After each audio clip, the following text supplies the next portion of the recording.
ইনশাআল্লাহ। আর উপজেলা নির্বাচনে আমরা একবার সিদ্ধান্ত নিলাম আমরা যাব, পরে আবার 11th আওয়ারে আমরা সিদ্ধান্ত নিলাম আমরা যাব না। নিশ্চয়ই এটা আমাদের দুর্বলতা স্বীকার করার মধ্যে কোনো লজ্জা নেই, বরঞ্চ দুর্বলতাকে সঠিক প্রমাণ করা এটাই হচ্ছে লজ্জার বিষয়। মানুষ একাও দুর্বল কাজ করতে পারে, দুর্বল সিদ্ধান্ত নিতে পারে, আবার সমষ্টিগতভাবেও দুর্বল কাজ দুর্বল সিদ্ধান্ত হয়ে যায়। আমরা আগের সিদ্ধান্তটাকে তখনকার বিদ্যমান প্রেক্ষাপটে সঠিক মনে করেছিলাম।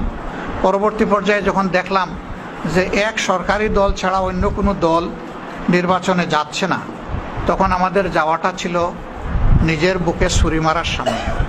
যেই দলটা এই সরকারের সময় সবচেয়ে বড় মজলুম, এই দলটা যদি এককভাবে শুধু আওয়ামী লীগের সাথেই নির্বাচন করত, তাহলে মজলুমদের প্রতি মানুষের যে দোয়া সহানুভূতি তা 180 ডিগ্রি ঘুরে যেত এবং মানুষ একটা নিকৃষ্ট শব্দ আমাদের কপালে লাগাইয়ে দিত, যেটা আমরা সহজে ছুটাইতে পারতাম না।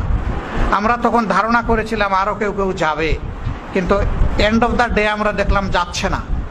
তাই আমরা এই সিদ্ধান্ত নিয়েছি। এই সিদ্ধান্ত না নিলে এই ভাইয়েরা আজকে যারা প্রশ্ন করছেন তারাও বলবেন যে মরে মরে দেখে দেখেও কি আমরা শিখি না, আমরা আমাদের সিদ্ধান্ত কেন রিভিউ করলাম না, সেই প্রশ্ন আবার আপনারাই তুলতেন না? তুলতেন। তো এর মাঝে যদি কোনো অকল্যাণ থাকে আল্লাহ আমাদেরকে হেফাজত করুন, আর যাবতীয় কল্যাণ দিয়ে আল্লাহ আমাদেরকে আগাইয়ে দিন।